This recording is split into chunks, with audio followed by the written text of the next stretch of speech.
എല്ലാ കൂട്ടുകാർക്കും ശുഭരാത്രി നേർന്നുകൊണ്ട് നമുക്ക് നേരെ ബാലിന്റെയും ഗോമതിയുടെയും നാളത്തെ നല്ലൊരു പ്രൊമോ വിശേഷം കേട്ടാലോ.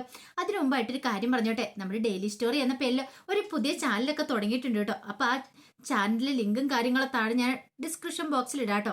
അപ്പൊ അതിനുള്ളിലാണ് നമ്മൾ അബിയുടെയും ജാനകിയുടെയും വേദയുടെയും വിക്രത്തിന്റെയും ഇഷിതയുടെയും മഹേഷിന്റെ ഒക്കെ വിശേഷങ്ങൾ അപ്ലോഡ് ചെയ്യുന്നത്. അപ്പൊ ആ വിശേഷങ്ങളൊക്കെ കാണാൻ താല്പര്യമുള്ളവർ ആ ലിങ്കിൽ കയറി ആ ചാനൽ സബ്സ്ക്രൈബ് ചെയ്ത് കാണാനായിട്ട് ശ്രമിക്കണേ. അപ്പൊ നമുക്ക് നേരെ വിശേഷത്തിലേക്ക് പോയാലോ. അങ്ങനെ നാളത്തെ വിശേഷത്തിൽ നമ്മൾ കാണുന്നേ മീനാക്ഷിനെ വൈകുന്നേരം പുറത്തു കൊണ്ടാന്നൊക്കെ ആകാശ് പറഞ്ഞിട്ടുണ്ടായിരുന്നു. അങ്ങനെ വൈകുന്നേരം പോകാനായിട്ട് ഇറങ്ങുന്ന സമയത്ത് കൃത്യം അങ്ങോട്ടേക്ക് ബാലൻ വരുവാണ്. ബാലൻ വന്നു കഴിഞ്ഞപ്പോ പിന്നെ ആകാശിന് എന്ത് ചെയ്യണമെന്ന് അറിയത്തില്ല. ബാലനോട് ഈ കാര്യം പറഞ്ഞു കഴിഞ്ഞപ്പോ ബാലൻ പറഞ്ഞു അതിന്റെ ഒന്നും ആവശ്യമില്ല. ഇപ്പൊ പിന്നെ ഹോട്ടലിൽ പോയി ഫുഡ് കഴിക്കണേ, അതിന്റെ കാര്യമൊന്നുമില്ല, വീട്ടിലെന്താ ഫുഡില്ലേ എന്നൊക്കെ ചോദിക്കണം. ആകാശിന് സങ്കടമായി. പക്ഷെ പറഞ്ഞിട്ട് കാര്യമില്ല. ബാലൻ പറഞ്ഞു അല്ലെങ്കിൽ തന്നെ കുറച്ചു ദിവസം കട തുറക്കാതിരുന്നിട്ട് ഇനിയിപ്പം കട തുറന്നു കഴിഞ്ഞോണ്ട് തിരക്കുകളും കാര്യങ്ങളും ഒക്കെ ഉണ്ട്. ഡീലർമാരെ കൊണ്ടേ പോയി ഡീലർമാരുടെ അടുത്ത് പോകണം. പണം കൊടുക്കാനുള്ളവർക്ക് പണം കൊടുക്കണം, പൈസ വാങ്ങാനുള്ളവർക്ക് അങ്ങനെ അവിടെ നിന്നല്ല പൈസ വാങ്ങണം. നൂറ് കാര്യങ്ങളാ. അതിന്റെ ഇടയ്ക്ക് നീ പോകേണ്ട കാര്യമൊന്നുമില്ലെന്ന് പറയാൻ ആകാശിന് ടെൻഷൻ ആയിപ്പോയി. ആ സമയം ഇതൊന്നും അറിയത്തില്ലാതെ മീനാക്ഷി കാത്തിരിക്കുക. മീനാക്ഷിക്ക് അറിയാം ഇതിനു മുമ്പ് ഇതുപോലെയൊക്കെ സംഭവിച്ചിട്ടുണ്ട്. അതുകൊണ്ട് ആകാശ് വരുമെന്ന് ഉറപ്പൊന്നുമില്ല. വന്നെന്ന് പറയാം. മാട്ടപ്പുറത്തിരിക്കുന്ന തേങ്ങ പോലെയാ, അങ്ങോട്ടോ ഇങ്ങോട്ടോ. പിന്നീട് പ്യൂണ് വന്നിട്ട് പറഞ്ഞു, അതെ ഓഫീസ് അടയ്ക്കാനുള്ള സമയം എന്ന് പറയണ. മീനാക്ഷി പറഞ്ഞു 5 മിനിറ്റോടെ നോക്കിയിട്ട് പോകാന്ന് പറയണ, അടയ്ക്കാന്ന് പറയണ. മീനാക്ഷി കാത്തിരുന്നു. വിളിച്ചിട്ടാണ് എടുക്കുന്നില്ല ഫോണ്. അപ്പോർത്തിന് ഇപ്പൊ ഇരുന്നിട്ട് കാര്യമില്ല. ശരി ഏട്ടാ എന്നെങ്കിൽ പൂട്ടിയേക്കാൻ പറയണ ഓഫീസൊക്കെ. അങ്ങനെ മീനാക്ഷി അങ്ങോട്ട് ഇറങ്ങാൻ തുടങ്ങുമ്പോഴത്തേന് കൃത്യം ആകാശം അങ്ങോട്ടേക്ക് വരുന്നേ. മീനാക്ഷി അത് പ്രതീക്ഷിച്ച കാര്യമില്ല. കാരണം ഇതിനു മുമ്പ് ഇങ്ങനെ വരാന്നൊക്കെ പറഞ്ഞിട്ട് മീനാക്ഷിയെ പറ്റിക്കുവതേ. പക്ഷെ ആകാശിന് കടയിൽ നിന്ന് ഇറങ്ങാൻ പറ്റാത്തതുകൊണ്ടുള്ള കുഴപ്പം കേട്ടോ. ബാലനാണെങ്കിൽ ഇങ്ങനെയൊന്നും പോകുന്നതിനോട് ഒട്ടും താല്പര്യം ഇല്ല താനും. മീനാക്ഷി വെച്ചു, ഞാൻ വിളിച്ചിട്ട് എന്താ ഫോൺ എടുക്കാത്തെന്ന് ചോദിക്കാം. അത് പിന്നെ ഞാൻ വണ്ടി ഓടിച്ചോണ്ടിരിക്കുവല്ലായിരുന്നോ, അതുകൊണ്ട് എനിക്ക് ഫോൺ എടുക്കാൻ പറ്റിയില്ലെന്നൊക്കെ ആകാശം പറയാണ്. പിന്നീട് മീനാക്ഷി പറഞ്ഞു, എന്നാ നമുക്ക് പോയാലെന്ന് ചോദിക്കാം. എങ്ങോട്ട്? വീട്ടിലേക്ക് പോകാനോ? അപ്പൊ രാവിലെ ഞാനൊരു വാക്ക് പറഞ്ഞ് മറന്നു എന്ന് ചോദിക്കും. വേണ്ട ആകാശേ, ഇനിയിപ്പം ജോലിയിലല്ലേ എന്ന് ചോദിക്കുക. തിരക്കിലാണെന്ന് ചോദിക്കാം. അത് ഡെലിവറി കൊടുക്കാനെന്നും പറഞ്ഞിട്ട് പോന്നെന്ന് പറയാം. വേണ്ടെന്നാ ആകാശ് പൊക്കോ, ഇനിയിപ്പൊ അതിന്റെ പേരിൽ അച്ഛൻ വഴക്കൊന്നും പറയണ്ടെന്ന് പറയും. പക്ഷേ എങ്കിൽ ആകാശ് പറഞ്ഞു, അതൊന്നും കുഴപ്പമില്ല, വാക്ക് പറഞ്ഞേക്കുന്നല്ലേ. തനിക്ക് തന്റെ ഭാര്യയുടെ ഈ ആഗ്രഹമെങ്കിലും സാധിച്ചു കൊടുക്കാൻ പറ്റിയില്ലെങ്കിലോ, രാവിലെ ഓഫീസിൽ പോയ വൈകുന്നേരം വീട്ടിലേക്ക് വരും. ഡെയിലി ഇത് തന്നെയല്ലേ, അതിന്റെ ഇടയ്ക്ക് ഒരു എൻജോയ്മെന്റും കാര്യങ്ങളൊക്കെ വേണ്ടേ. ഇത് കേട്ടപ്പം മീനാക്ഷി പറഞ്ഞു, അങ്ങനെ പറയാനുള്ളൊരു മനസ്സെങ്കിലും ഉണ്ടായാലോ, അത് തന്നെ ഭാഗ്യം എന്ന് പറയണം.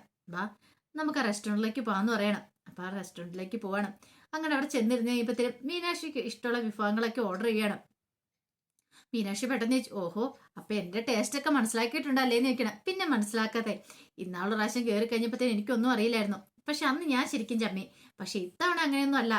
ഈ തവണ എനിക്ക് കാര്യങ്ങളൊക്കെ അറിയാം, അതുകൊണ്ട് ഞാൻ എല്ലാം ഓർഡർ ചെയ്തെന്നൊക്കെ പറയണം. അങ്ങനെ സന്തോഷിച്ച് മീനാക്ഷി ഇരിക്കണം. പിന്നീട് അവരവരെ കാര്യങ്ങളൊക്കെ സംസാരിച്ചുകൊണ്ടാണ് ആദ്യം തന്നെ ഷെയ്ക്ക് കുടിക്കണം. അങ്ങനെ ഷെയ്ക്ക് കുടിച്ചുകൊണ്ടിരുന്ന സമയത്ത് മീനാക്ഷി ആകാശോണ്ട് ചെല്ലാം. ഇന്ന് എന്തൊക്കെയുണ്ട് കട വിശേഷങ്ങൾ ചോദിക്കുക. എന്ത് വിശേഷങ്ങൾ? പതിവ് പോലെ തന്നെ ഇന്നും പോയി, കുറച്ച് തിരക്ക് കൂടുതലുണ്ടെന്ന് മാത്രം എന്ന് പറയണം. പിന്നീട് മീനാക്ഷിയോട് ചോദിച്ചു, ഓഫീസിൽ എന്തൊക്കെയുണ്ട് വിശേഷങ്ങൾ?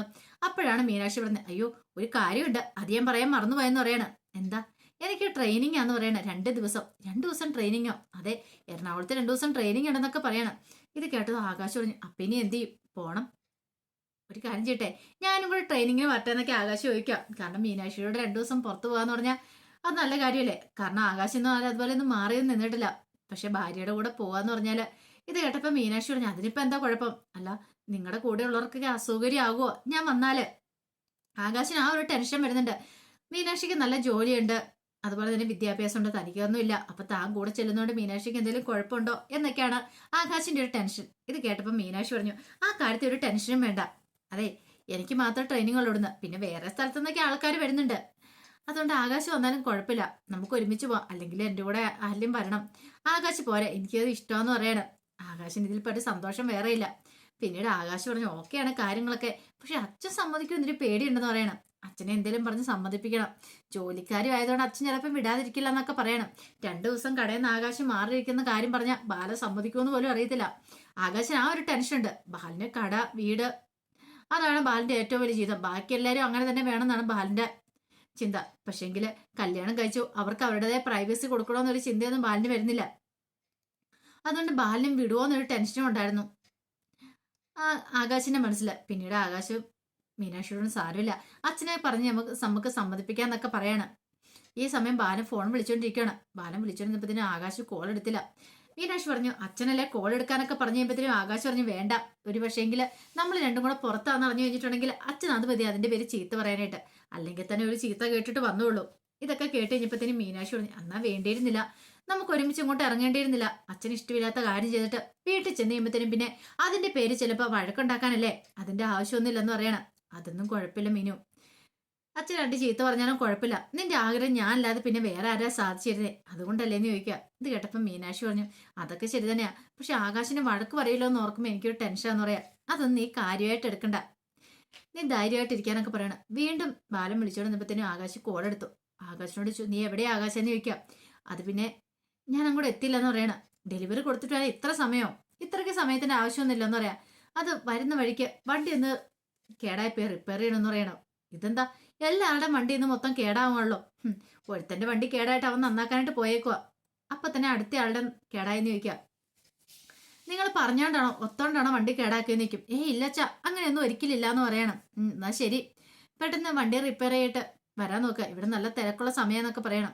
ഫോണും കട്ട് ചെയ്ത് കഴിയുമ്പത്തേനും മീനു പറഞ്ഞു ഒരു കാര്യം നമുക്ക് പോകാന്ന് പറയണം. അപ്പൊ ഇത് കഴിച്ചില്ല, അത് കുഴപ്പമില്ല, വെറുതെ ആകാശ് ചീത്താക്കണ്ടെന്ന് പറയണം. അതൊന്നും വേണ്ട, അതൊന്നും കുഴപ്പമില്ല, കാര്യമില്ല, നീ കഴിക്കാൻ പറയണം.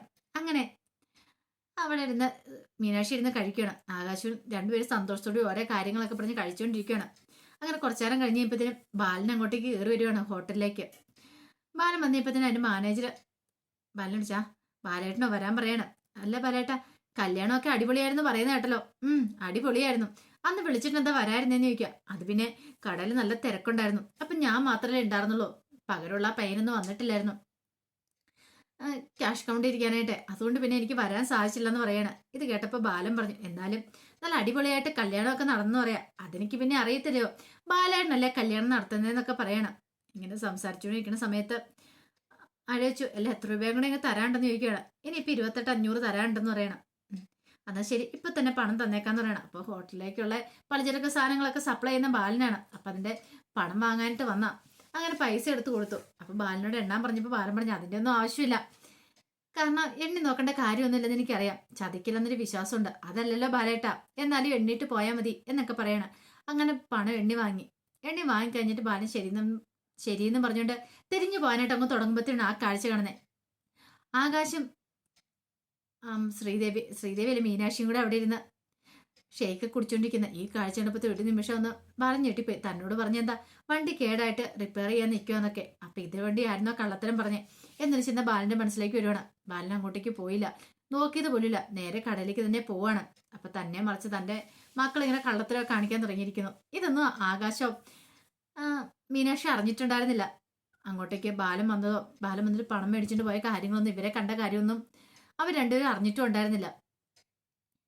പിന്നീട് ദേവമംഗലത്ത് ഗോമതിയും മിത്രയും കൂടെ സംസാരിച്ചുകൊണ്ടിരിക്കുകയാണ്. അങ്ങനെ സംസാരിച്ചുകൊണ്ടിരിക്കുന്ന സമയത്ത് ശ്രീദേവി അങ്ങോട്ടേക്ക് വന്നിട്ട് പറഞ്ഞു അല്ലമ്മേ വൈകുന്നേരം എന്ത് ഫുഡാണ് ഉണ്ടാക്കണ്ടേന്ന് ചോദിക്കണം. എന്താ മോളെ ഇടിയപ്പം ഉണ്ടാക്കട്ടേന്ന് ചോദിക്കുക. ഇടിയപ്പോ? അതെ എന്റെ മോളെ ഇടിയപ്പം ഒക്കെ ഉണ്ടാക്കാൻ പോയാൽ ശരിയാകത്തില്ല, അതെന്താമ്മേ 10-40 എണ്ണമെങ്കിലും വേണ്ടി വരും, കാരണം ഒരാൾക്കൊരു 4 എണ്ണം വെച്ചെടുത്താൽ എത്ര പേരുണ്ടെന്ന് ഓർത്തണ്ട, അവർക്കെല്ലാം വേണ്ടേ, ചിലപ്പോൾ 40 ആയിരിക്കില്ല, കാരണം ഈ പറയണേ ആകാശം അവരൊക്കെ ആണെങ്കിലും നല്ല വിധം ചിലപ്പോൾ കഴിക്കും, 5, 6, 7 ഒക്കെ ചിലപ്പോൾ കഴിക്കും. ഒരു വീട്ടില് ഒരു 19 എണ്ണമെങ്കിലും ഉണ്ടാക്കേണ്ടി വരും, നിന്റെ കൈ കടിക്കുമെന്ന് പറയണം. അതൊന്നും കുഴപ്പമില്ലമ്മേന്ന് പറയണം. ഈ സമയം അനുസരി പറഞ്ഞു അത് ശരിയാമ്മേ, അമ്മ ഉണ്ടാക്കട്ടെ അമ്മ എന്ന് പറഞ്ഞു. നീ ഒന്ന് പോടി എവിടുന്ന്, വൈകുന്നേരം ചോറ് വെക്കാന്ന് പറയണം. ചോറോ? അതെ അമ്മേ വൈകുന്നേരം ചോറ് കഴിക്കുന്നത് ശരിയല്ല, വണ്ണമൊക്കെ വെക്കുമെന്ന് പറയണം. അതൊന്നും കുഴപ്പമില്ല, ഇവിടെ ഞങ്ങൾ ചോറ് കഴിച്ച് നല്ല ശീലമുണ്ടെന്ന് പറയണം. ഇത് കേട്ടപ്പം മീനാക്ഷിക്ക് പിന്നെ ശ്രീദേവിക്ക് പിന്നെ എന്ത് പറയണമെന്ന് അറിയത്തില്ല.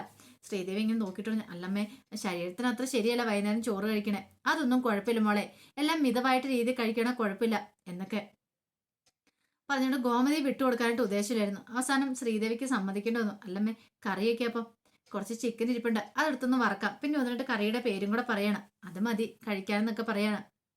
ഇങ്ങനെ സംസാരിച്ചുകൊണ്ടിരിക്കുന്ന സമയത്ത് അനുശ്രീ പറഞ്ഞു എന്റെ ചെയ്യാനെന്ന് പറ, വൈകുന്നേരം എന്തെങ്കിലും ഉണ്ടാക്കാന്ന് പറഞ്ഞാ കുറുമയും ഇടിയപ്പമാണ് നല്ല സൂപ്പർ ടേസ്റ്റ് ആയിരുന്നു, അതാണെങ്കിൽ ചേച്ചി ഉണ്ടാക്കി തരാന്ന് പറഞ്ഞാൽ ഈ അമ്മയുടെ ഒരു കാര്യം പറഞ്ഞാലെന്ന് പറയാം. ദേ മിണ്ടായിരുന്നു കേട്ടോ അനുശ്രീ എന്നൊക്കെ പറഞ്ഞിട്ട് അനുശ്രീനെ ചീത്ത പറയാണ് ഗോമതി. പിന്നീട് ഗോമതി പറഞ്ഞു അതെ കറികളൊക്കെ ഇനി മോളെ ഉണ്ടാക്കണ്ട ഞാൻ ഉണ്ടാക്കിക്കോളാം എന്ന് പറയാം. അതെന്താമേ മോളൊക്കെ ജോലി ചെയ്ത് മോള് മടുത്തു പോയില്ലേ എന്നൊക്കെ പറയണേ. അങ്ങനെ എനിക്ക് മടുപ്പും കാര്യങ്ങളും ഒന്നുമില്ലമ്മേ എന്നൊക്കെ പറഞ്ഞിട്ട് ശ്രീദേവി അങ്ങോട്ടേക്ക് സോപ്പിടുകയാണ്. സോപ്പിട്ട് ഗോമതിയുടെ കയ്യിൽ നിൽക്കുകയാണ്. അപ്പൊ അതിന്റെ വിശേഷങ്ങളൊക്കെ നാളെ കാണാനായിട്ട് പോന്നെ. ആ വിശേഷങ്ങളൊക്കെ നമുക്ക് എല്ലാവർക്കും കാത്തിരിക്കാട്ടോ. ഒരിക്കൽ കൂടി എല്ലാവർക്കും നല്ലൊരു രാത്രി ആശംസിച്ചു നിർത്തുന്നു. നന്ദി.